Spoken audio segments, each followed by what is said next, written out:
Okay, here we go. Week 1 was straight up disgusting if you're a Northwestern student. Sitting at home watching this skinny ass. Yo, let me chill. I'm about to crash out. Watching your favorite Big Ten team get cooked by a group of 5 team is never fun, even if they were favored over you. But everybody was quick to tweak out as soon as the game ended. I seen the Rage Bait Fizz comments, bro. They had me ready to lose my mind. You guys clearly don't know ball and you're not going to admit it, but it's okay. That's why we're here. Welcome to a new podcast called 4th and 4. And just for the record, so we don't get sued, Cam Newton, we are not ripping you off. Take your big head ass somewhere else. 4 guys talking Northwestern football for 4 straight hours. Actually, I'm lying. We could only do an hour today, and I don't know where this guy Jonah was. He was so MIA, but anyways, 4th and 4 is here, and whether you like it or not, it's here to stay. Charlie's on it, Pierson's on it. I'm your host, Matty Ice, aka Matt Campbell, and enjoy the next hour or so of us yapping about college football. And buckle up, ladies and gentlemen, because week 1 was insane. Under pressure, off his back foot, up for grabs, and the heels are getting the boot put right to their backside. How good is it to have ball back, folks? First episode of 4th and 4. We are so excited to be starting this new YouTube channel. I'm hype. Charlie's hype. Welcome in Matt Campbell, Charlie Jacobs. Hopefully Pierson's going to be joining us in a little bit. Jonah couldn't make it this week, but CMJP. That's the interim name of this YouTube channel. It's either Probably CMJP or CJMP. I think it's CJM. CJMP, but It's still, CJMP, but still, it's an awesome YouTube channel. Welcome in, guys. We got 4 noobs talking about Northwestern football and everything we're else. not noobs. We're not noobs. Okay, we're not noobs, but we Okay. love college football. All right, so we're talking Northwestern sports, general college football this week. Some college football predictions, some college football playoff predictions, and a whole ton of other stuff, guys. Welcome in. Appreciate you tuning in. Um, Dude, let's just jump right into it. And let's get this out the way before I start crashing out. 23-3 L to Tulane in a game that was a straight dud, man. What's your initial reaction to it? How are we feeling? The O line is not good at blocking on pass plays. That's the biggest thing. I rewatched the tape. I've watched Preston Stone. He doesn't look too bad. I mean, the third interception was definitely the worst one. He threw out his back. He threw off his back foot, just put it up there, and yeah, not a great pass, but everything else, even the fumbles, it's a lot of it is on the offensive line. Maybe it's something with having to scheme better of the offensive line blocking because there were a lot of times when Tulane just completely out schemed Northwestern, but that might also just be that Tulane is one of the best teams maybe in the country. We talked about this on the Inside Podcast, shameless plug, Inside Podcast. Charlie hosts it. Go check it out on Absolutely. Spotify. It's But not out yet. dude, I think the biggest red flag for us was the first play from scrimmage, Caleb Tiernan getting beat off the left edge for that fumble. And I told you I was watching it and I was like, "Ooh, this might be a long year." And what happens 2 plays after? Someone throws a pick and the wheels come off immediately, dude. And I don't know. This offensive line does seem a little bit better. They That run blocking was not great, but there were some good plays. Like in the third quarter, the 25-yard run from Cam Porter was pretty good. Bernstein destroyed that dude in the B gap. Like literally, if you watch the clip, he takes his man and drives him back 5 yards, and Cam Porter's lane is wide open. And then a couple of minutes later, like on the 3rd and 10 rep, Deuce McGuire shores up the edge, and he makes sure that Cam Porter gets around the edge. And it's an 8-yard gain. It's a pretty good play, but still, those are 2 plays out of what off the top of my head, I think Northwestern took about 40 snaps in the run game. Granted, Tulane is probably the most likely group of 5 team to make the college football playoff, but it was Yeah. bad. But moving on, before we get into this Welcome, next, Pearson. yes, How's welcome it P. how's it Kobe. going, guys? Yeah. The third member of this YouTube channel is Good finally here. here. As we said before, Jonah's not able to make it. He's back on campus helping out with the football team as of right now, but whenever he can hop on the show, he can. Uh, but yo, P. Covey, initial reactions. How are we feeling? I mean, I'm sure y'all have already talked about most of it. I mean, the biggest thing here, You could single in a ton of things. You could single in defensive holes, run defense. You could single in Preston Stone's performance. You can single a lot of things. And honestly, to me, all of it's unacceptable. I think that's the biggest thing. I understand this team is not going to go far, probably just based on how they play, just based on how they're projected. But I think that, yes, Preston Stone can get better. Yes, some of the players who played pretty bad in this game can get better, and the players who had good things, like Aiden Hubbard, like Anto Saka on that one play, although we really saw nothing else from him for the rest of the game. But at the end of the day, the main thing you have coming out of this game is that you let down your fans, you let down your coaching staff, you let down a ton of people. And I'm not saying that they were projected to win, they were coming in as underdogs, but even with that, you want to go in and show something. You showed nothing. The one thing for Preston Stone, I'm not going to go and compare him to Lenora Sellers, but what I will say is that people forget that Lenora Sellers started off his career terribly. Terrible week one, terrible first game, terrible second game, but then by week 4, he kept getting better to the point where last season he was a Heisman candidate, right? And so it's like, and this season he's probably the favorite. I'm sure we're going to talk about that later. I'm not saying Preston Stone is that, but that's an example of someone where if we do believe in David Braun's coaching staff, that Preston Stone can at least get better. So I don't want to sound the alarm yet, but if he doesn't look excellent against a very weak Western Illinois team that we'll preview very briefly later on in the show, it's like that is a scary sign and not Matt, good we're for. Matt, we're about to cook him, right? I'm just making sure we're on the same page here. No, no, no, no, no, no, no. Like I'm not gonna lie, P. Kobe. I'm about to cook you a little bit here, That's but fine. you gotta understand, right? Preston, the last time Preston Stones played a football game, Charlie, when was it? It was like the last time he started It 4 games last it year, doesn't and matter. It doesn't matter. I no, I it get does Yes, it. it matter. I does. get But it. I'm not he's saying it not doesn't. Lenora Sellers. I get it. That's not what I was Lenore trying to say. Sellers is like 20 years old. Preston Of Stone is course, almost of course, 24. of course. What I'm saying though is, regardless of that, it's still something where Lenore Sellers was coming into a program, right? I'm not trying to say that Well, he was a Lenore redshirt Sellers. freshman. Of course, I'm saying that, but he was his first start. That's what I'm trying to make the parallel here. It's not about Lenore Sellers himself as a player. Preston Stone is nowhere near. No offense, right? It's not about that. My point was that you saw Lenore Sellers get better, and I'm saying Preston Stone can get better. What I'm saying though is it doesn't matter that it was his first game back. I understand that from a football perspective, you can't expect him to come out of the gate and be amazing because that's just not realistic. All I'm saying is that even with that, it still is unacceptable from a standpoint of just as a player as you're playing. I'm not saying that Preston Stone should have come in and throw for 300 yards and like that's just not going to happen, right? All I'm saying is that coming out of this game, he knows he didn't play well, obviously, right? And so it's not a testament to him being a bad quarterback at all. All I'm saying is that he needs to rebound in this Western Illinois game where he looks confident and that he isn't rattled by a performance that obviously him and pretty much the entire Northwestern coaching staff and fan base would probably want to forget. Yeah, but I wanna throw this out there, and Charlie, I'm gonna let you say something because I could tell you're itching to get at this guy. But the last time Preston Stone started a football game was August 30th of 2024, but before that Tulane game. So that makes it a year and a week. Yeah, it was A, something like that. I think he yes, did have August. 4 starts with SMU. I think he started a couple other games, No, but it was from what brief, I, but brief, it was brief. brief.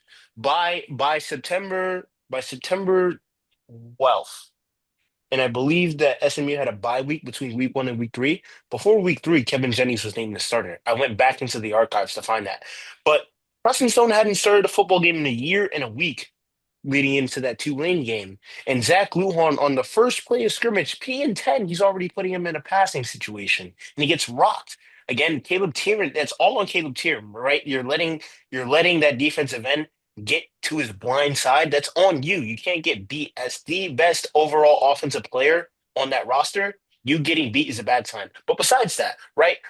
After that fumble, you gotta look at the mental turmoil that this guy suffered through. 2023, the third best quarterback in all of FBS per PFF. 2024 gets benched for a Heisman candidate. He also Transfers to a had a power. brutal Hold on, injury.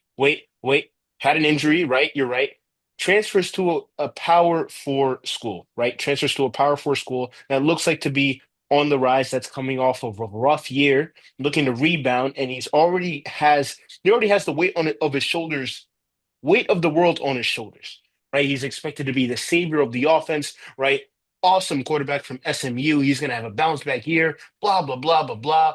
First play, first play of the year, fumble. Listen, I get that. I think you guys are misunderstanding what I'm saying here. I'm not saying that I'm like disappointed in Preston Stone. It obviously it's coming into such a like a what I'm saying is like it's a terrible situation to come into in the first place. Like you said, Lujan probably wasn't calling plays that help a quarterback ease into a system. He was calling plays as if Preston Stone was here last year, and that might have been part of the struggle. But at the same time, right?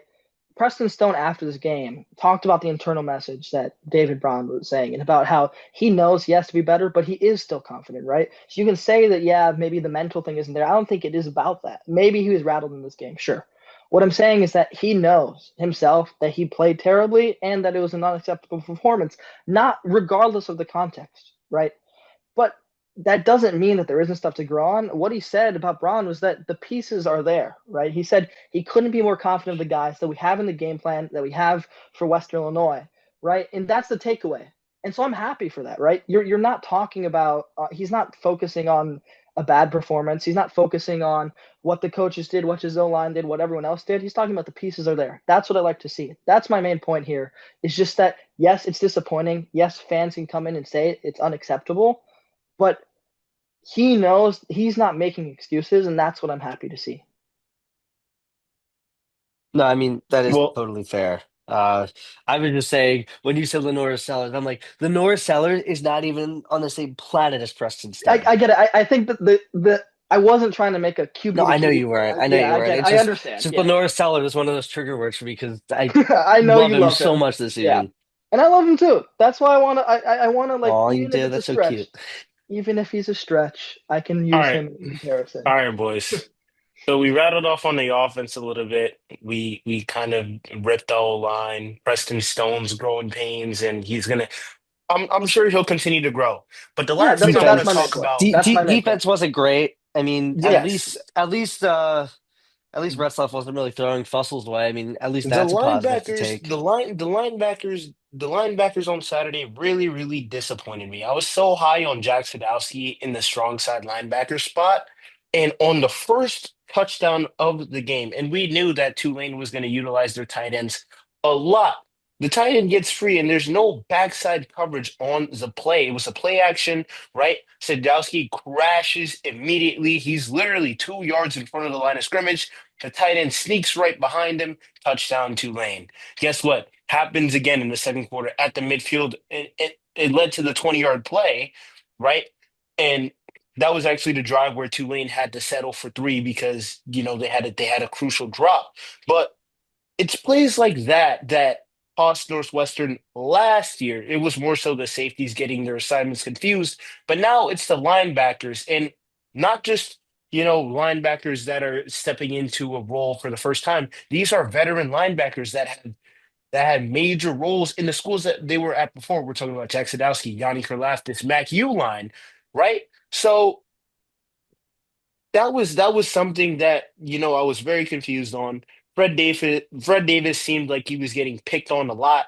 The Jack Retzloff 70-yard touchdown had me having an aneurysm watching the replay because I don't know how Mac Uline gets taken out of the play by the running back. It was such a bad fit, right? Charlie, I know you watched the film. You probably saw it Oh on yeah, film I too. mean, A terrible not fit to the outside. Why? You have outside help.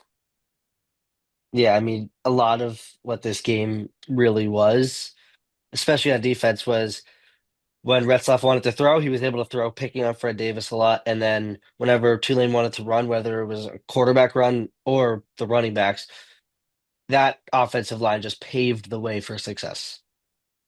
And I mean, there really isn't much else to talk about because the I agree. defense wasn't great. I mean, even though yeah, you give up 23 points and it's not like you're giving up 40 or 73 like Missouri State did to USC, but if you're giving up 23 points and you can't score, that's not a good recipe. But also Tulane didn't need to score because I feel the Green Wave knew that it didn't matter if they weren't going to score because Northwestern couldn't get anything moving.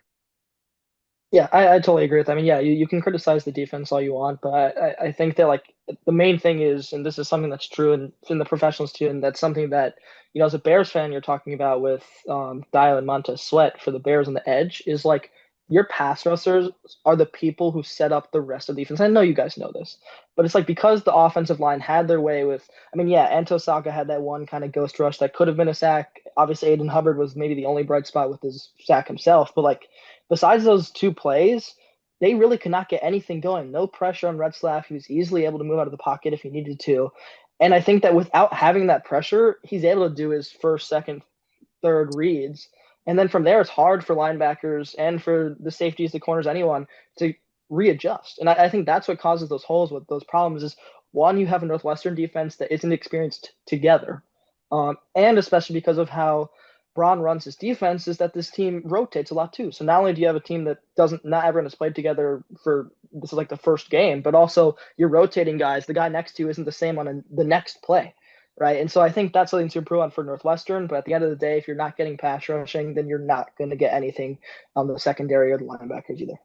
But Yeah, at the and same, also, oh, I'm no, sorry. Also, I mean, Tulane is just straight up a better team, and we knew this going into this. And a lot of people, especially some of you guys, some Northwestern fans, were being delusional and picking Northwestern to win this game. Obviously, if Northwestern wins this game, it's a Yeah, I mean, different I story. picked Tulane for the record. I just said that I thought Northwestern. Tulane. I said it was going to be a closer game because of the weather, and then the weather turned out to be beautiful and sunny.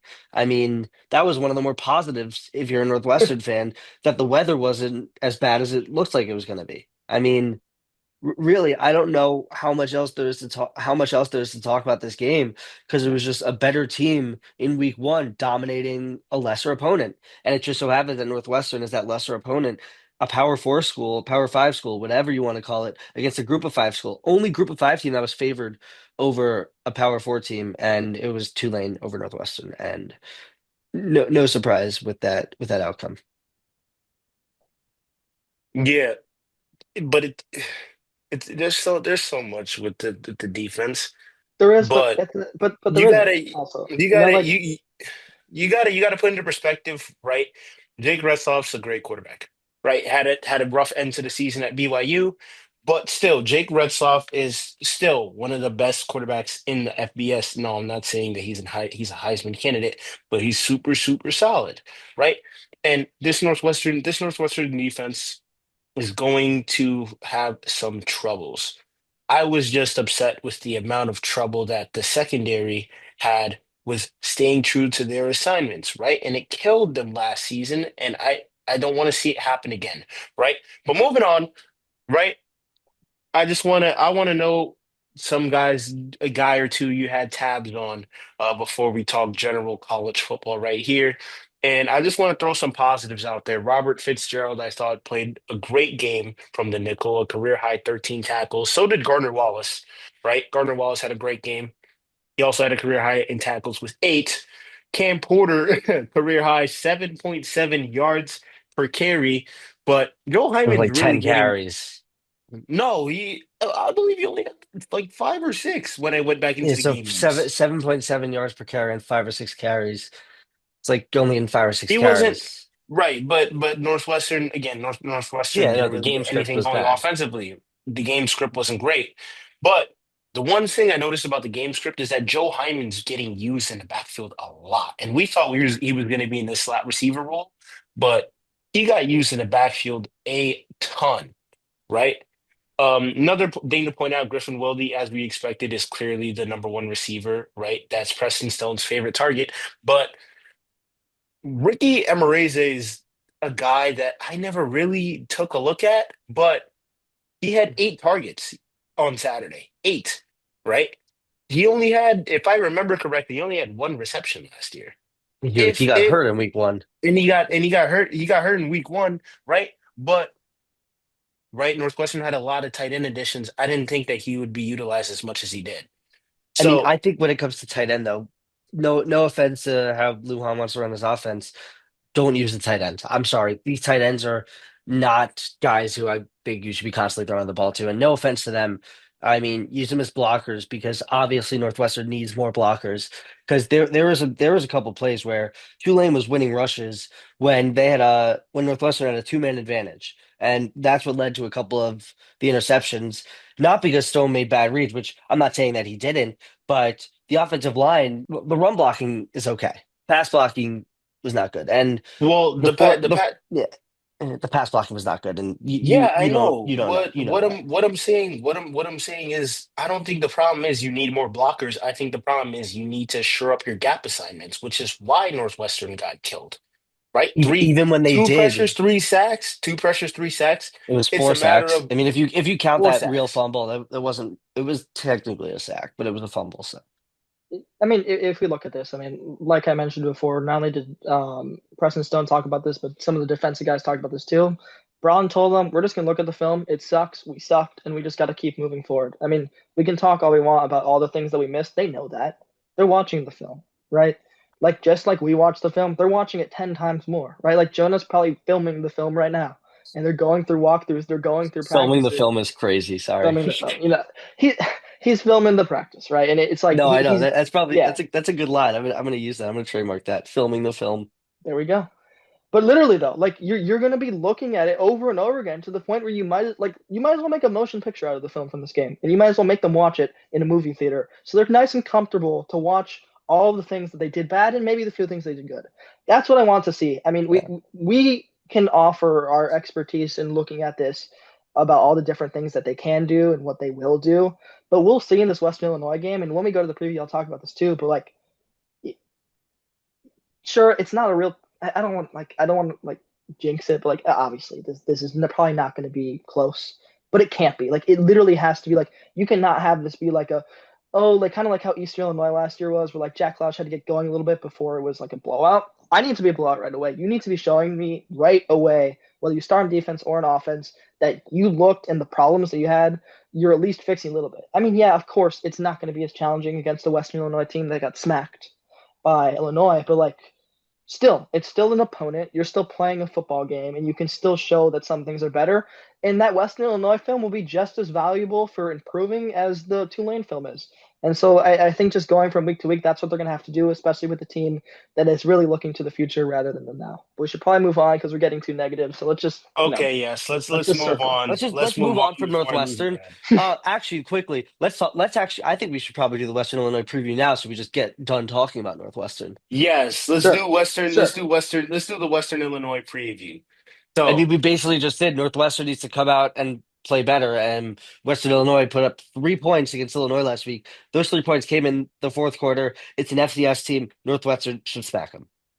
Northwestern should win this Hopefully, game. hopefully, I mean, Northwestern should like, win this game by at least 28 points. If I would say hopefully, 35, but I'd say at least 28. This I'm, team, hopefully. I'm not even. I'm not even going to give a score prediction. This should be a W. I This agree. Northwestern, this what Northwestern, this Western Illinois team does not have Nathan Lamb and Matthew Henry, All Americans in 2024, right? This team is led by Chris Irving, a Ventura College transfer who didn't see much time as a junior, right? He was sacked 5 times in that game against Illinois, right?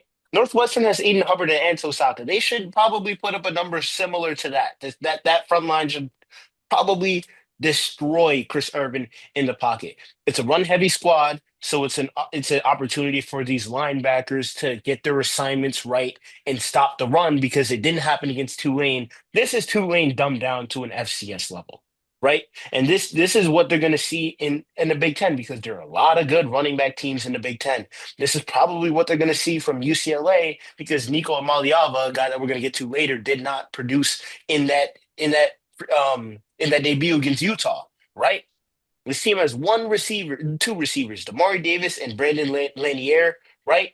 But besides that, there should be nothing to worry about for Northwestern. Yeah, this team has lost 2 of their last 5 against FCS schools, but if we're being honest, this should be an automatic W. This should be a scrimmage game. I will just echo. I mean, nothing much more to repeat. They should win this game handedly. Like I said, I want to see them coming out of the gate. I said I want to see them coming out of the gate against Tulane, even though I predicted them to lose. And I think that they didn't do that. It felt like the Miami of Ohio game last year where they were 3-3 at halftime. I would not be surprised in this game if they come out playing the same way they played against Tulane, that is 3-3 at halftime. This team, if they don't show steps, they're not going to blow them. They still should win, but they're not going to blow them out, and that's not a good sign. Like you said, Matt, you want to see Aiden Hubbard and Anto Saka get those sacks, but it looked like they were getting stuffed by Tulane's O line, and obviously Western Illinois is way worse, but we don't know that until we see it. So I speculate all you want about how they're going to win, what they're going to win. Main thing is they're going to win. If they don't, we're going to have a real problem talking next week, and it's not going to be a fun time. So They better win. The last thing I do want to say about this is that the problem also in that Tulane game is, I mean, it was 13-3 when Stone threw his third interception. It wasn't crazy out of the like there wasn't it probably wasn't going to be a win, but I mean that then Retzlaff obviously scampered off for that 69-yard touchdown, but it was 13-3 and Northwestern was in Tulane territory. Except Braun earlier when he took that field goal, he wasn't playing to win, he was playing to not lose. And there's a big difference there. And I think that is what Braun needs to tell his guys is we're not playing to not lose, we're playing to win this game. I rest my case and Friday night should be a blowout and it should mean that we will be switching our TVs onto other games.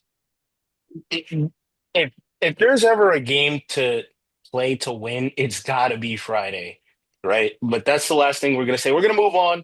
We're gonna talk about something a little bit more exciting, something that's gonna cause a little bit more positive conversation. Week zero plus one madness, guys. The start of college football has already produced some insane games. My head is about to pop off because what we got the past 2 weeks was absolutely beautiful, right? We got Farmageddon, Kansas State, and Iowa State. We got Texas and Ohio State, which was kind of a stinker, right? But besides, if you look past that, we've got some we got some madness. Clemson, LSU, Bama versus Florida State, and we got Catholics versus convicts, Notre Dame and Miami. And of course, Monday was the Belichick disaster for the ages. So, what do we want to start with? What do we want to Bro, what talk are you about? talking about? They scored on their first drive. What do we want to? What do we want to start? What do we want to talk about first? I mean, the Ohio State Texas game, it's it feels like there'd be more to talk about. There's really not. I mean, no, both teams didn't look great. I mean, Texas should have won that game. Texas looks like the better team, except Ohio State had two goal to go situations where they stopped Texas, and that is the reason that Texas lost that game. I mean, Texas and was yeah, Texas was 1 for 5 on fourth downs. let me Was re that let me definitely. use that's unacceptable. that's true. Let me reuse the thing I just used for Preston Stone about Lenore Sellers. Again, now Arch Manning's not Lenore Sellers, but again, had a bad week. Obviously, Texas fans are crashing out just like Matt just did about Lujan. And they're saying, oh my God, Arch Manning isn't the guy. Oh my God, he's just the guy who's part of the Manning family. He's never going to be like his uncles, blah, blah, blah, blah. It's week one. Again, he will grow. If he wants to be the number one pick, he'll have to grow. So to use that same kind of comparison, like Lenore Sellers, he's coming in. It's not his first, I mean, it's his first year as the full-time starter after years left. Obviously, he got some playing time last year anyway, but he didn't look that great, and he didn't look that great today. It doesn't matter. He has to be a goldfish. I haven't looked at what he specifically said It's a after great this game. reference. Yeah, exactly. And it's like after this game, I don't know what he said. He probably said something similar to Preston Stone. We sucked. We got to look at the tape. I got to get better. Blah blah blah. Across the board, we talked about all these quarterbacks who had bad performances this week. It's the same thing. Week one, you can't look too much into it. Texas is still a ranked team. They're still in the top 10, and they're playing who is now in the AP pool that just got released. Ohio State's the number one team in the country. So there you go. You lost to the number one team in the country. Preseason AP poll rankings don't matter to me. That's why I don't care. And it's the similar thing with, we're probably going to talk about this later with Kansas State. I mean, they just got out of the top 25, and to the point, Tulane got more votes for the top 25 than Kansas State did after almost losing to North Dakota State, and they still won. That's also a crazy thing. North So North, Dakota, not even North Dakota State. oh yeah, exactly, North Dakota. FCS North Dakota, yeah. Yeah, North but North that, Dakota was like 4-8 or 5-7 last year in the FCS. yeah, Yeah. but yeah, like I said, there's a lot of crazy things that happen. If Tulane's getting more votes than Kansas State, that's an indictment to them. And it's the same thing with the rest of this poll. Like we can look into it all we want, but until we see 2, 3, 4 weeks in, we can't really make Heisman predictions. We can't really make exact bowl predictions, exactly anything like that. So, I mean, what's the next game you want to talk about? I'm good with anything. Well, the Let's go Clemson LSU, I think. Clemson Unless Matt, LSU. you want to talk about Well, unless you have anything to say. The one quick point that I want to talk about really quick is CJ Donaldson. They're trying to turn CJ Donaldson into the next Travion Henderson. He had 19 carries for 67 yards. Why? Why? Because they don't trust Sane yet. But I guess that's a Just good saying. point.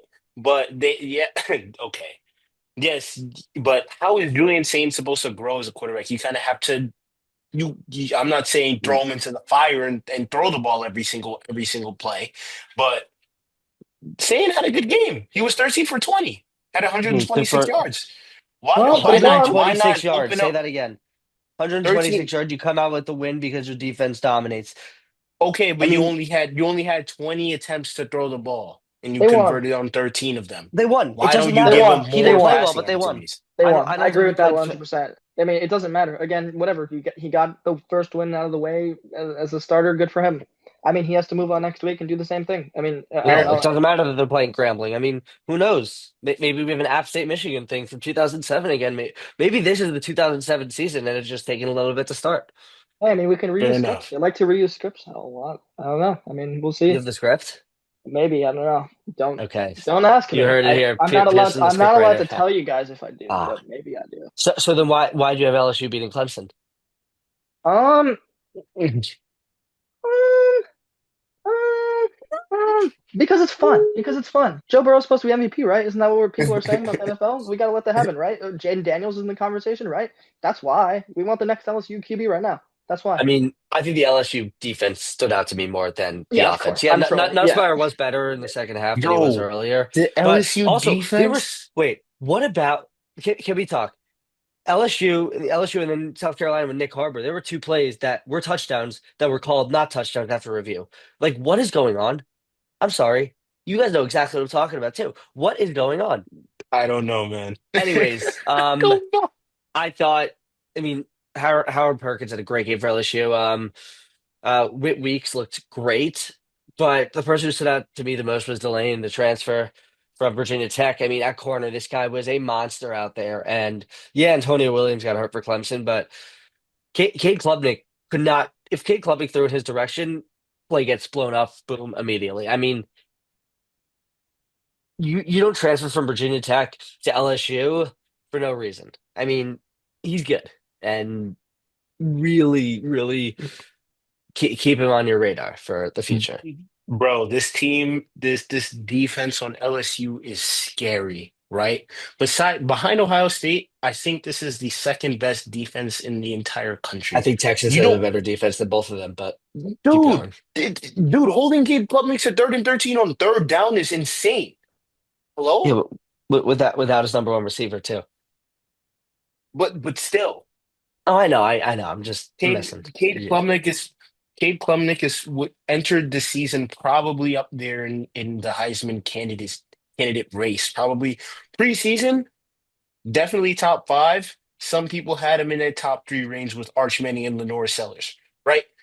And LSU comes out there and absolutely shuts down the passing game to the point where Dabo Swinney is like, yeah, our best player didn't play well at all, Yeah. I mean, right? listen. I mean, we already look at this. It just came out. I mean, Nussmeier won Offensive Player of the Week nationally, and Mansour Delane won Defensive Player of the Week. I mean, LSU looked And really as good, they should. and of And course, as they I don't should. think I don't think Because Garrett I Nussmeier don't think Nussmeier torched was the best them. offensive player this week though. well, they gave it to him. So Uh, according to the And I voters, think whoever, I don't actually know who votes on that, to be honest. I just see it every week, but I assume it's AP maybe again. I honestly couldn't tell you, but either way, they both got it, and you have to feel good as this LSU team. I mean, regardless of how good they like each individual player played, as a team, they played really well. They they played a did. top 10 opponent who theoretically should still be a top 10 opponent come the end of the season. We'll see what happens.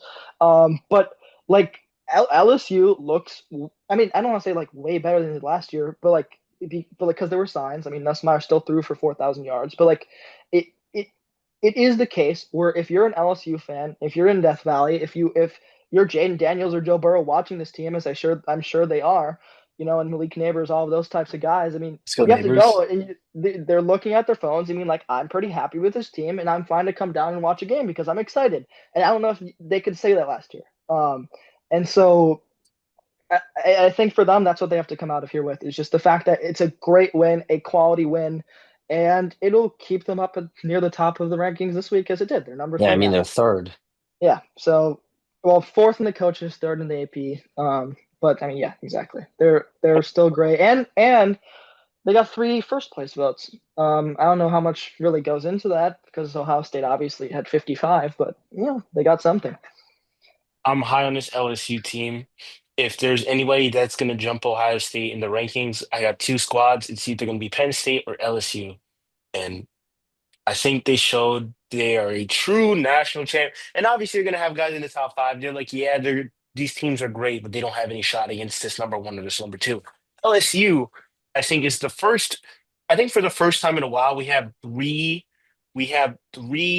teams that can truly contend for a national championship, and the course of the next 10 weeks or so is going to produce some madness. I Again, The way think that there are again, way more again. teams that could actually contend Yeah, this year because I think, especially without NIL, it feels like everything started to be a little bit more level because, I mean, you're really saying from one game that Texas isn't still a national championship contender. I that's mean, exactly what I'm saying. Yeah, yeah. no, they might have the best defense in the country. You're I saying that a honestly team don't. like I you're saying honestly that a don't team like think a so. Clemson can't. You're saying that Clemson can't bounce back. You're saying that a team like South Carolina can't go on a magical run. Like it's like, I mean, I'm a Giants fan. The 2007 Giants in the 2000, it was that Super Bowl 42. Even that whole playoff run, they were always the underdogs. They didn't have a shot, and they beat the undefeated Patriots. You never know. It's not. It's That's not like you're playing in dude. a series. That's It's not like NFL. Come, okay, dude. Come on. Look me in okay, the face. but are you playing? But in the Look me playoffs, in the face. Look me in the face and tell me from last year, the first 12 team playoff. Look me in the face and tell me you genuinely thought SMU or Boise State had a chance at winning it. I want you to I tell mean, me that you genuinely think they had a chance of SMU beating looked like they Penn could. State, SMU looked like they winning could. it all. winning it all. No. Yes. Winning a game? Thank you. Yeah. Also, like for example, like I was more confident going in and for Boise State and for than I was Boise for State didn't have Indiana. a shot. But They didn't have a more than chance. Indiana, I was saying I had more of a more. But I was Indiana more was high on Indiana. closer. Like you don't Exactly, but that's know. what I'm You saying. never Exactly. know. Because also this time last year, Indiana was the worst team in the Big Ten, remember? Yeah. Well, technically. Technically. Technically, And yes. then they won 10 straight basically. Yeah. Well, too bad. I mean, Northwestern would have liked to keep where they were then. Okay. CFP talk for later. Awesome game. LSU Clemson. LSU is officially Death Valley. So we're moving on, and we're gonna be quick with this one. Bama FSU. We already know what happened. Is it time to fire Dobert? Mm. Yes or no? I mean, I think that's a little bit crazy to say Yeah. right now, Yeah. but this is Bama's lowest ranking since the 2008 preseason AP poll. I mean, that's got I mean, this program I mean, I'm sure Nick Saban's like, I might want to go back coaching. They don't play they play much more undisciplined and they don't play with as much energy as they used to. But at the same time, I mean, Florida State 2 years ago was undefeated. And Mike Norvell is a good coach. You have a down season, but also your quarterback is DJU. Um, so I mean, we don't know because there is a chance that if Florida State was 6-6 last season, this season they opened the season ranked 25th. Like that could have happened. We can't predict. 2-10 is terrible, but a year before that, 13-0 is fantastic. And Tommy Castellanos made true of his word, which is such a great storyline. And he's had flashes, and he did exactly what he needed to do to win that game. But also that FSU defense looked fantastic. Oh my God. It looks great, but I don't know. I don't know about Ty Simpson at quarterback. Ty I'm saying Simpson. FSU's defense. FS defense was great. Yes, take nothing But away from them. you also like I mean this was a The day where offense. FSU had a ton of recruits visiting, including Kavian Bryan, who's a 5-star QB, and you go there and you see him. He's probably getting recruited by both Alabama and FSU, and you see him a complete offense under their new offensive coordinator Gus Malzahn, and it's like FSU looks like I mean again last year The O FSU line looks great. the O line looked great. The scheming looked great. The game script looked great. Everything looked great for FSU. And obviously, Lee Corso was laughing all the way to the bank with. I mean, it's a great story there too. Just like, everyone wants to favor Alabama all the time, and this is something that like I talked to my dad about this a ton. Like he hates Alabama. Obviously, we're from Illinois. Why would you hate Alabama? But it's like it's the same reason why he Everybody, hates. because It's the everybody hates same. It's the Alabama. same reason why he hates the Patriots, right? Because he doesn't like he wants underdogs. He wants new teams, and I Don't think know. to Charlie's point, when I listen, my dad was ecstatic when that happened. As much as he's like, I don't care for New York sports. He's like, Okay, no, it's keep been in going, the keep past. going. But regardless, we're getting off track. We're getting off track. Either way, though, for Florida State to have a five-star QB there, to have over 100 recruits on campus last Saturday, and to have that result is amazing for them, amazing for their program. Again, week one, we don't know what's going to happen, but they went from being not ranked to 14th in the country. That's pretty darn good if I say so myself. And they beat a team that everyone else like, what the? Why do you have a cheese head, Charlie? The hell is Don't wrong with ask. you? Why do you have that? Uh, don't ask. Continue. It's not okay, man. Not tolerated. It's Oh my not tolerated. God, bro. But I had anyway, to. Yo. the I had to. biggest That was thing, too good. fair enough. But my main point is like with this new offensive coordinator, who, by the way, also helped Cam Newton get to where he was, right? I mean, that's pretty big for recruits. So that's my main spiel on FSU is that this was a big recruiting day for them. It was bold of them to invite that many top recruits to a game that they were projected to lose. And so good for them. They felt bold. Like Charlie said, Castellanos said, I want to win, and he did. So good for them. Matt, before you go, I want to say one thing too.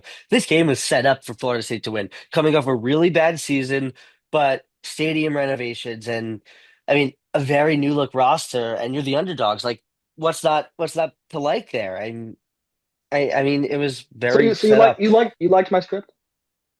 No, You I did? mean it was good. Yeah. Okay. I mean if you have like if we did a trivia, like a round of trivia where we could guess the diameter of Cam Newton's hats, and you knew it already, that'd be very helpful. But I mean, you brought up Cam Newton. You got to bring up how I'm sure you see the hats he has. I mean, it's amazing. It's every day his hat is a little bit bigger and a little bit bigger. But Matt, you're up.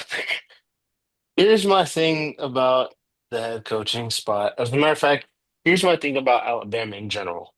Charlie, you know this stat. Pearson, I'd be surprised if you know this stat. You know what Nick Saban's record was against unranked teams in his near 20-year career at Alabama? He never lost. 124-4. Oh, he did Okay. lose a couple times. So Bear has four losses in 2 years with Alabama. Inherited inherited a great squad from Nick Saban headed by Ryan Williams, right? And couldn't make the college football playoff. Was the second team out. How that happens, I don't know. But you open the season up losing to a squad. I understand this game was set up for FSU to win, packed house, newly renovated stadium, cocky, overconfident quarterback who we can't even call cocky anymore because he came through on his word and he's a dog. He's Or proved that. But at some point, right? At some point, as an athletic director, you got to start scratching your head and asking yourself why your head coach isn't performing with a team that's nearly the caliber of the squad that Nick Saban had 2 years ago, if not on the same level. I think it just shows how great Saban was, honestly. Like Charlie said, it's just like it's just a testament to like the fact that we're talking about a team and saying that 4 losses in 2 years is bad. Just shows how great Alabama was and how great their program is, regardless of my feelings on them as a whole. And so, yes, obviously we can look at this critically, but like we said, for every game we predicted so far, it's like Yeah, but that doesn't mean it's way too early to say that. I know you want to jump the gun and fire everyone, Matt, and that's fine. I mean, maybe that'd be more fun. That'd be fun to see. Um, like, but that doesn't mean the program should fall off a cliff, is what I'm saying. but I don't Right? think they will. I don't think they will. You go from being a national championship contender. Obviously, you fall short to Kirby Smart a couple times. You go from a national championship contender, right? Playoffs get expanded, so you should be a lock to make the playoffs. And all of a sudden, you get a new head coach, and you're not even in this 12-team playoff. Oh. If Nick Saban was there, there'd be no reason for me to believe why Alabama doesn't win the SEC, right? But let's move on. Let's kind of breeze through these other games really We quickly don't. because we have You said two Utah more UCLA. I segments. don't even think we need to talk about Utah UCLA. I mean, UCLA, Utah UCLA, destroyed UCLA. That's all. Nico didn't look great, and blah blah blah. Move Nico on. got smoked. For That's it. Move on. for the record, and this isn't even about the game, but I was at Utah Stadium like a week before that game on a road trip, and so I went there and I blessed it and it worked. So that's all I'm saying is like maybe this is on me. Don't All quote right. me. Maybe it's on Yeah. me. Lenora Sellers. I mentioned him earlier. Love it. And yeah, Lenore Sellers looks insane. Probably the Heisman front runner right now. I don't know because Virginia Tech he didn't gives have a great game. He was okay, but he was clutch. that physical rushing touchdown got me out of my seat, bro. I That was was hyped also for the first that. drive. It was a 3rd and 13 and then a 4th and 5, two back to back. It was on the same drive where he converted those on the ground, and that was really what won it for South Carolina. But I mean, South Carolina should have beaten Virginia Tech, and they did. But there was always a chance of that being a trap game. All right, two more games to go over, and we're gonna try to breeze through these for the sake of time. Catholics Convicts, right? CJ Carr's collegiate debut, Carson Beck's debut with U Miami. And this game was supposed to be a blowout until CJ Carr said, you know what, let me lock in the fourth quarter and put up two clutch touchdowns. Game of the week, I think, in my opinion, right? What are we thinking? You could talk CJ Carr, you could talk I CJ mean, Donaldson's insane snag, you could talk about Carson Beck's first half. What are we yeah, talking yeah. about? I mean, Carson Beck in that game too.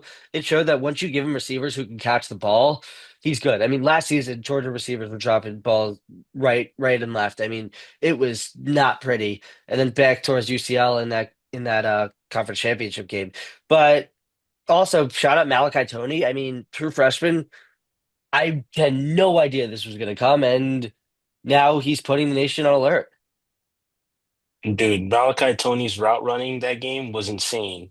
And he took advantage of Notre Dame's cover two robber look because, they had the safeties in a cloud 10 yards off of the ball. And he just kept running that whip route. Simple whip route. Carson Beck hits him and it's a nice 6, 7 yard gain, right? And He said it. he kills on that inside post route for that touchdown, right? So yeah, 6, 7. Shut up, Okay. man. Okay, for Okay, fun. last game. Here, Last game. wait. You can't not talk about the intentional grounding. You can't Oh not talk yeah. about how brutal. Y'all can talk all you want about the performances. CJ Carr looked pretty good, right? I mean, I No, mean, but I can but see what I can see why, right? Like 30 seconds into the game, you don't want to take the sack and deal with the running clock, having to possibly spike the ball. You don't really have a timeout. But man, dude, you got it. That's just inexperience, dude. yeah. In that situation, you just got to take the sack. Your O line just let you down. Just bite the bullet, figure it out from there. Hey guys, on the bright side, Preston Oh, Stone didn't intentionally by the ground. way, by the What way, interception? No, he just Guys, this game was so insane. Jeremiah Love barely even touched the And that football. was so. And same with Jadarian Price. Why? I don't know. Why? It was weird, but honestly, I'm glad they I do renewed. think I'm glad they both renewed teams the are rivalry though. probably set for the rest. Both teams will be good. I still trust Marcus Freeman to get his team right. I agree. It's not like Notre Dame.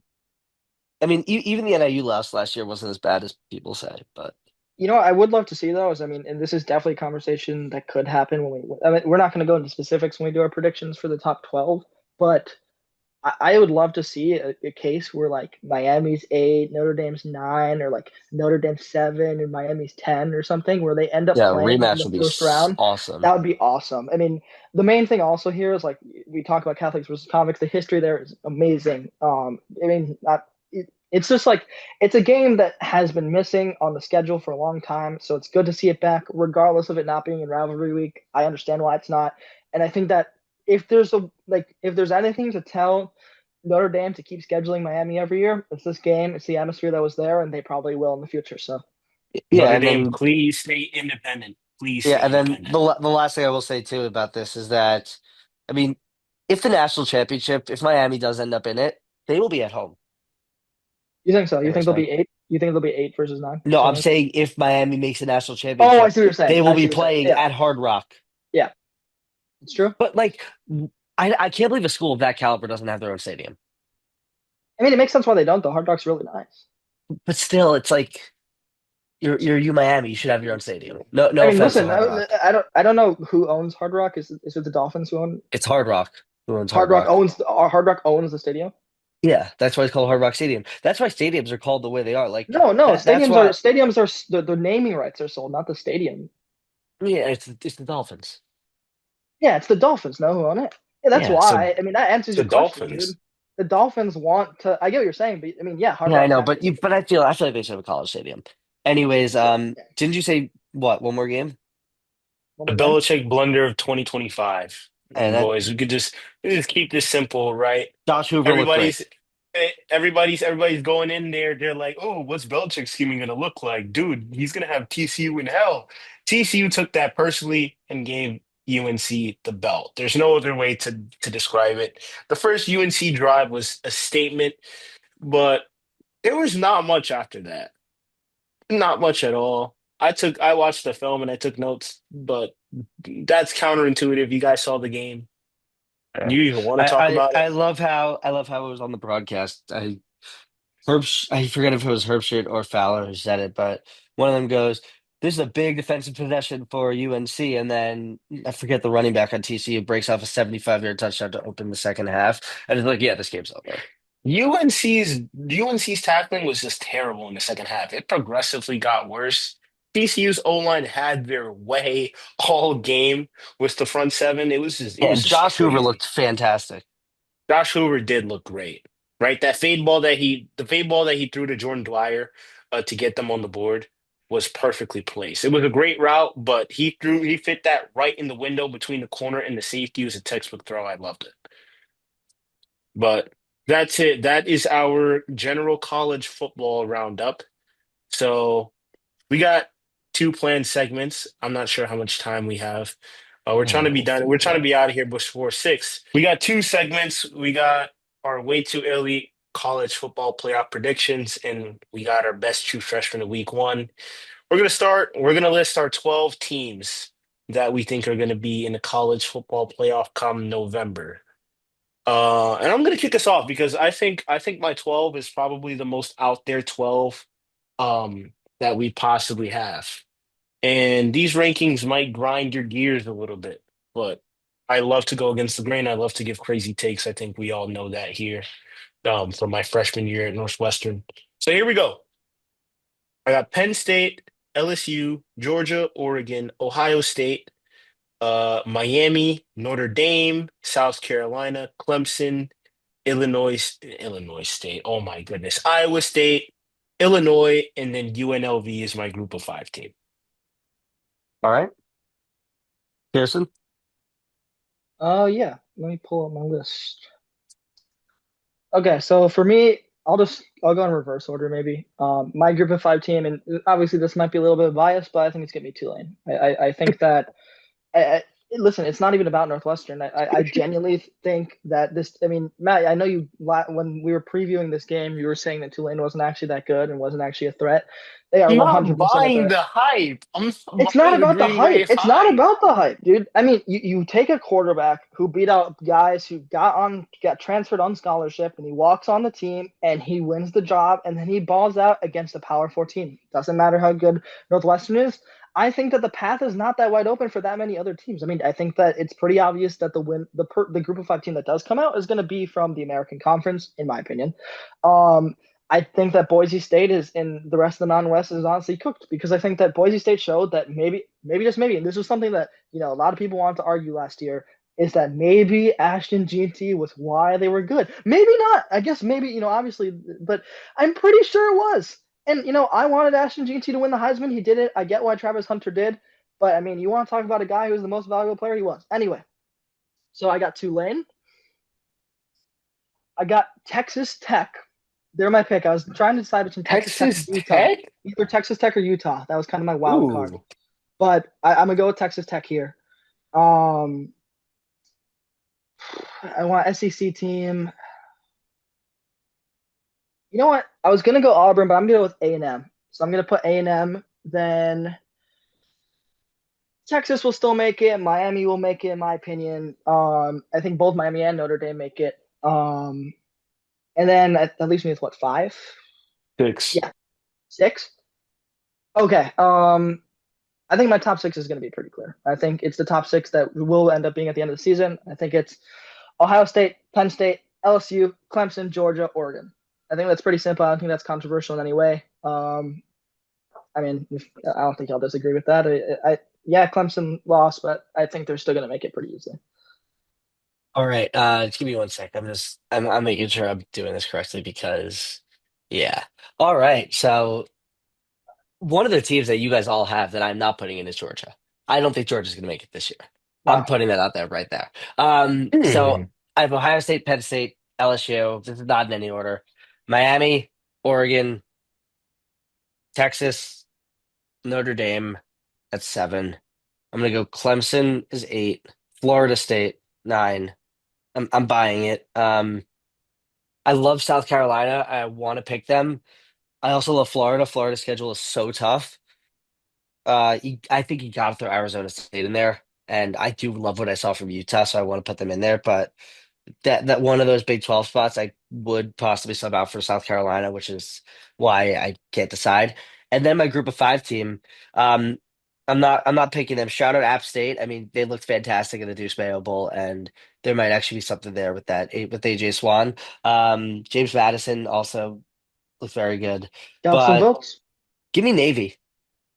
I Yeah. love that. Give me the I U.S. love Naval that. Academy. I love that. I Yes. mean, Annapolis. Blake Horvath is back, and isn't that all you need? I mean, I know Army lost to an FCS school, but the big story was that one of their players saved someone from a burning car. I mean, like that's awesome. That is bigger than football. So give me the U.S. Naval Academy I love that. I because mean, it is listen, bigger than football, and these yeah, guys are going to come through. I would love that. And Period. honestly, we'll revisit this in maybe week three, and kind No, of no. I mean, remake. next week is week three. We'll probably revisit this like No, I probably mean after midway week three. midway I through mean the after season. week three. I'm saying we should try to do this pretty But often. I want to see what changes. But I love that pick. And I mean, I don't know if y'all know this, but I mean, obviously I'm from Chicago. My dad's side of the family, Annapolis, military family. I've been in the Naval Academy a lot growing up. I love that pick. I would love to see that happen. They have a really hype atmosphere, and it was really great for them and Air Force to laugh at Army this week, which is kind of funny. But either way, I mean, the camaraderie's there no We matter should have a what. Space Force college soon. On God, give me the space for what would you call them? The space Where would they cowboys? be? Where would They'd they be be in located? it's where isn't it Colorado Springs? Isn't that where the Space Force is? I think that's where they are. I don't know if is Houston, we have a problem. that'd be But funny. that's I NASA. think I think what they That's a should NASA do, they team. put the Space Force team in Alaska for fun. Just I was put yeah, gonna no, say just put for it in the fun. middle of Why the give country. not? Just Alaska and put it in the just give geographic middle of the U.S. nah, Kansas does need more. They No, have but it doesn't matter. Just put him in like put them in put him at space. the top of Mount McKinley. Put them on the moon. Put them on the Put him Mars. at Put the them on top of Mount Mars. McKinley so they're Why closest to not? space. Yeah, no, put them on Everest. They can just Yo, like if give you them like if little you breathing if things. you want them closer to space, put them on Denver. Put them in Denver somewhere. No, no, no. You know that Everest Colorado. actually isn't the closest spot in the world to space. Fun fact: it's Chimborazo in Ecuador because of how The the Earth equator. is like The yeah, the equator, yeah. equator. That I makes a mean, I lot of forgot listen, that word. sense. you're straight up in Okay, it. All Northwestern, right. baby. Northwestern education. yeah. Nobody's buying Iowa State, nobody's buying Illinois. I'm a little surprised. Why I would I buy mean, Illinois? Why would I buy Illinois? It doesn't, I think again, if a fourth Big Ten team makes it, it's either Indiana or USC. What? well, here's the thing. I Again, love my USC. Illinois Also take, Washington. Throw out Washington. Like I love Jamal Williams. my non Illinois take is pretty clear. I'm biased. I don't care. I'm not gonna pick Illinois to make it unless they're surefire. I don't. I mean, great transfers. Blah I'm blah buying blah. Drew Blah Gallmeyer. blah blah. Blah blah I'm buying blah. Drew Blah Luke. blah blah. Gallmeyer. I'm Luke buying Drew Altmaier, Did not you Gallmeyer. say Drew My Altmaier. Drew? bad. Did you say Drew I Altmaier? Bro's on the you I hear have comments Drew on the TV. You Aller. don't even know the I QB. have Drew Aller on the top of my head too because of Penn State. I'm buying Luke Altmaier. I'm buying the running back group. I'm buying the Illinois defense. You know what I hope I happens? think You know what I hope happens? If there's one game the Northwestern wins on their schedule, just go to Illinois and beat them. Go 1-11. I don't care. go 1-11 Just ruin their college football playoff hopes in the final game of the season. Do it. Why not? yo, we I got think a they go true like 6-6. Chicagoan, bro. I'm starting to fade them a little bit. Anyways, I think we move on to the last thing and then we wrap it up, right? I think we got one last segment. I mean, True freshman of the week. we I'll got introduce this we one. got one segment. Yep, go ahead. Introduce this one. So, true freshman of the week. In your mind, which true freshman, not a redshirt freshman, which true freshman stood out to you the most give you a reason. I'm going to go first. I hope I get this name right. Jaron Kiawe Sagapolutele on Cal, not just the best true freshman, also was ranked as the highest quarterback in PFF. I mean, Right now? if you watch the tape, he was the highest ranked quarterback on PFF this week Oh, as a well, true yeah. freshman. And it's not like they were playing nobody. I mean, Oregon State, say what you want, is not nobody. Um, Pac-12 After Dark is back, and this was just a beauty of a game for him. I mean, JKS, as everyone's been calling him now, because that name is a mouthful. Um, yeah, lefty quarterback. And there's just something about lefty that is so it's just soothing to watch for some reason. I can't explain it. Watching a lefty throw, but he was throwing back shoulder fades. I mean, his on his second drive of his college career, he threw a back shoulder fade to the in the right front corner of the end zone from the left hashes. And this kid hasn't played college football ever. I mean, taking the world by storm. Oh my God. I love you, JKS. Keep doing what you're doing. It's beautiful. That's such a great message. And I'm gonna go with the QB too. One that's not even on the rundown. I mean, we're talking about the Big Ten a lot. I'm gonna go with Bryce Underwood. I think that what he really showed me, and it's not about the whole stats. Yes, there were holes in this game. Yes, New Mexico, blah blah blah. But I think the main thing for me that inspires this pick is the fact that at a 2 minute drill before halftime, he threw for 72 yards on that drive, finished the day with 21 for 31, 251, and a score. I mean, for Michigan fans who came last year with, I mean, I don't want to say an abysmal quarterback room, but one that definitely was not to their standards after JJ McCarthy left. And I think that, I Skull mean, Vikes. Full bikes. man, y'all really get on my nerves here. I don't like that a lot. Your cheeseheads, Skull Vikes. What's next? It doesn't matter. It's gonna be We one of Oh, can my talk oh about Halloween this yeah. next costumes, the week. cheese Next head. week. I Next know week. what's next. I know what's next. I know what's next. Uh, quick prediction. In the Packers Bears game, Micah Parsons is about to sack Caleb Williams minimum 3 times. They're playing the Vikings this week. We're not talking about the future. We're talking about this week. Let's stay in the now, Matt Campbell. You like to talk about the future. Let's talk about the now. And He's with getting mad. He Bryce, knows I'm right. with He knows I'm right, listen, CJ. He I don't knows I'm even know The right. you're only time, not no, right. the He only knows I'm time we right. talk He's about getting the mad. He knows future, I'm right. the only time we talk about the future is when we talk about where the Space Force is going to be for when they create their own college and they The probably Space Force recruit people Academy. from Mars. Where's the Coast Guard? Where's the Coast Guard at? Come on. Anyway, whatever. And also, I mean, to be fair, that in I that was just about those to say where I military was just about games, to say where I was just about to say where's the Navy, but I meant the Marines. the Marines are in the Naval Academy. They're, I know, but also I feel like if you played a team of like actual Marines, that'd be the hardest job. And yeah, I oh do yeah. agree. Bryce Underwood looked great in that 2 minute drill. The Listen, rest of it, he my just kind of family controlled the game. behind me. I don't know if I can turn off the Zoom or the. Let's turn it off. You can see behind me, my grandpa, my whole family Marines. So they should play on that team. I'd love to see it. I'd love to see them make it. But either way, history of the Naval Academy, I get it. But anyway, back to my Bryce Underwood pick. I think that it with they have Channing Goodwin. They've been talking about that Justice tight Hayes looked end great. Marlon Klein. They've been talking about him since 24. They said he was the future. He is. Bryce Underwood has the pieces. I mean, yes, Michigan fans, of course, are overreacting because they're Michigan fans. But I genuinely do think that this kid is great. He's coming in as a true freshman. Yes, he's a 5-star recruit, and yes, he's at one of the best programs historically in the nation. But you know, I think that he came in with a lot of doubts. He proved them wrong. Yes, it's New Mexico. We'll see what happens next week. But I do love that performance from him. As much as I don't want Michigan to win, I think that their fans have a lot to be excited for. Feel like I have an obligation to go to different conferences. We got Big Ten, we got ACC, but I'm not. I'm gonna go back to a guy that I talked about at length earlier. I think Malachi Tony is my true freshman of the week. It's kind of hard to overlook it looking back at the film. This guy's route running on Sunday was insane, especially on that whip route. Ran it to a T. The first catch he had, he cooked his assignment in man coverage, cooked him. It was insane, right? And the post route, beautiful, right? And Carson Beck makes a bad throw, and he's able to flatten out his route and get to the ball. So, dude, I think that's got to be true freshman of the week in my eyes. I don't mind that. I also do want to shout out. I mean, Malik Washington looked pretty good for Maryland. Usman Kroma had some big runs for Florida State. Elijah Griffin for Georgia. I mean, they were playing Marshall, but supposedly going to be the next Jalen Carter over there. Vernell Brown, the third from Florida. Him and CJ Donaldson made two insane catches. They made an insane catch each. And then De'Corian Moore, you got to throw his name out there. Didn't do much, but also, I mean, supposed to be a stud. And then there's so many more guys that we're not naming now, but still, no offense, give me JKS. I like that. I like that. I think these are all three of these are great picks, and Yeah, I no, think I'm that we took ones that were obvious, but that's fine. I mean, that's what this is about, right? The top freshmen in the country are going to be players who are coming in as top recruits because that's just how college football works. And or I hopefully, mean, I think Malachi Tony was a 3-star. I mean, but that's still a 3 star. I mean, it's not like he's like a 1 or a 2. I mean, he's still But coming a in three as star Miami, it's like that's whoa, true. That Miami's is starting a true. 3-star as a true freshman. Or I mean, JKS was originally committed to Oregon and then he transferred. He was committed there. He got there in like January and he immediately transferred, went to Cal.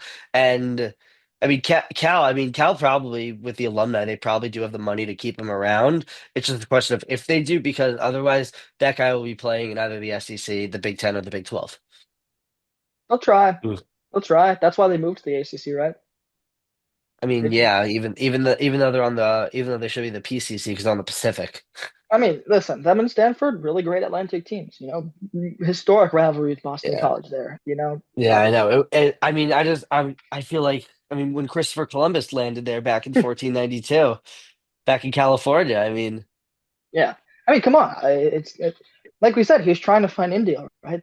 California's technically closer to India, I think, maybe geographically. I don't know if that's true. Don't it don't don't is. check me on that. Then we're Boston College and Duke and North Yeah, no, Carolina and NC State are yeah. yeah, he proclaimed that JKS was going to be the freshman of the week pick for Charlie Yeah, he Jacobs knew in it. He knew it. 2020. Yeah, he knew it.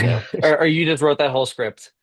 Maybe I did. Again, we don't know what I did or didn't do. Maybe that's why I was late. You don't know. I said I lost my wallet, and please wish me luck on finding that, by the way, for anyone who's watching. But either way, I could have been writing the script too. You guys don't know that. You don't know what's on my Google Docs or my Microsoft Word or my Or you lost the Apple script in Pages. your Apple wallet and you Pages. need to get it back.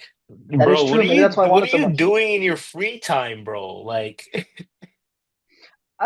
I have the It time. doesn't matter. The script's pretty easy. You can just click a button. You can just go like, oh yeah, I want to reuse the same exact. Oh, I yo, don't know. this Maybe guy, man.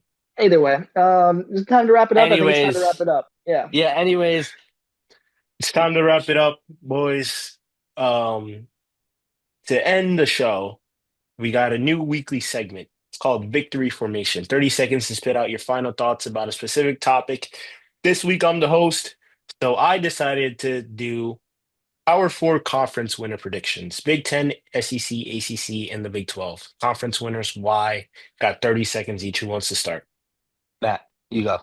Yeah, just start. I'll start. Starting the timer in three, two, one. I'm buying into Penn State. I think Drew Aller is going to have a great season. Give me Penn State to win the Big Ten. Give me LSU to win the SEC. We saw what they did to Clemson. I don't think Clemson stands a chance. The Big 12, I'm buying into Iowa State. Give me Iowa State to win that. The ACC is where it gets a little bit confusing, but I think Carson Beck is the truth. Give me Miami in the ACC. All right.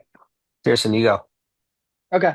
Um, Give me Oregon in the Big Ten. I'm high on them. I can't wait to see Mm. them on the sideline when I'm doing stuff for WNUR next week. I mean, it's gonna be so fun. I mean, listen, it's all good to see Northwestern, but Oregon will be exciting. They're an exciting team. Again, we'll see how they can gel with a pretty fresh new offense. But it's not like these guys aren't talented. And then let's see. For SEC, I'm gonna go with LSU. I'm buying into the hype. I think that they'll win. I don't know. I mean, I don't know if this is actually true, but if Matt is right about Nessmeyer being a Heisman candidate, I don't see why they couldn't. I mean, this is probably the best LSU team since. I mean, I guess you can talk about Jane Daniels, Heisman, blah blah blah, and Joe Burrow. So I guess maybe not that unrecent, but I think that this is definitely a team that's way different than last year, and they're coming in angry, which that's what you want to see from any team in the SEC if they want to have a chance of winning. ACC, I'm gonna go with Miami over Clemson. I think it's gonna be close. I think that like last season, it's gonna be close, but I think that at the end of the day, I think Miami will pull it out with Carson Beck, and I think that's not that big to say. And then regardless of the whole like the whole girlfriend fiasco that he had, but that's a story for another time. It was good effort from him, I think. And then for the Big 12, I said it before. And maybe this is a wishful thinking pick, but bought into both Texas Tech and Utah. I think it's going to be between them. I'm going to go for Texas Tech in the Big 12. So maybe All Mahomes will right. be happy about that. So we'll Yeah, see. you Baron Morton truther, I guess, over here. Um, Mm-hmm. Also, I will add before I do this is that my other group of five team that I do like is South Florida, but they're scheduled. They played Miami and Florida in the next couple of weeks, so that's why I didn't pick them. Anyways, Big Ten. I mean, Big Ten give me Penn State. I do think that their defense is also phenomenal. I mean, also scored Gami against Nevada 46-11, first time that's ever happened. SEC, give me Texas. I mean, yeah, Texas lost to Ohio State, What? and yeah, Why are you Texas so lost to surprised, Ohio State. Matt? Texas lost to Ohio They State. have That's the not a number one conference game. projected pick. It's not a conference game, and I don't care if Arch Manning is fine, whatever. Texas won the game against Ohio State in the trenches, and their D line and offensive line are both phenomenal. They have some of the best linebackers in the league. They have a great secondary, and it just wasn't the best game. They couldn't get the ball into the end zone when they needed to in goal to go situations, and I'm sure they'll shore that up. I trust Sark.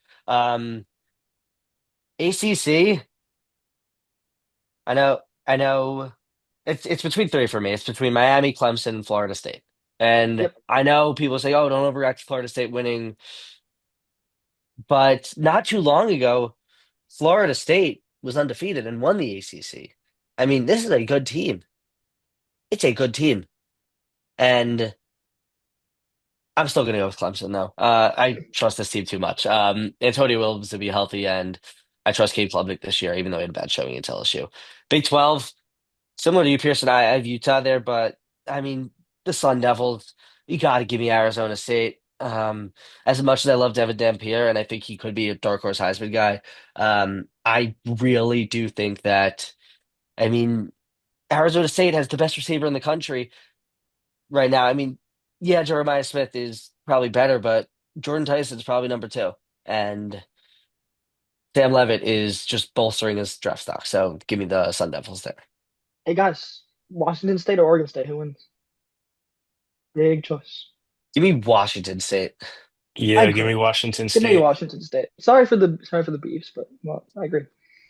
Really tough Next year, Pac-12 schedule. Pac-12 gets fun next year It gets though. fun. What And Gonzaga should build a NIU to football the team. Mountain West. Are there mountains in Illinois, Dude, Pearson? the There are. Pac-12? Yeah. What is happening to the Pac-12? Why do we have Texas State in the Pac-12? What's going on? What is I that? mean, highest point in Illinois. All right, let's see if Illinois has It's the mountains. Mount. Is it the Cahokia Mountains? What is it? Charles Mound, 1,200 It's feet tall, not it's the even a mound mile in South high. Illinois, right? I've been there. I'm a pioneer You've been climbing to that Charles mountain. Mound. It I is think, it is South Illinois. Yo, yeah, dude, yeah. No, it's north. Boise It's north. Okay, guys, then I haven't been It's there. right on the border of Wisconsin and Illinois. I would not have known that. Boise State is about to run the Pac-12 next year. I don't think we're Yeah, ready but for we that. also thought they were going to run the Mountain West this year, and they lost in week one. So, anyways, Dude, I think that should do it for us this week, right? I think so. I think we're all good if anybody I've else been has Charlie anything to say. Jacobs. Pearson Strengquist. And I've been Matt Campbell. Thank you guys for tuning into our first YouTube video, probably upwards of an hour. We've been sitting here for quite a while. Um, but yeah, that's gonna do it for us this week. And we will see you hopefully next Thursday or Friday, depending on what when we get that video out. But yeah, we will see you for the week 3 preview. Thank you guys for tuning in.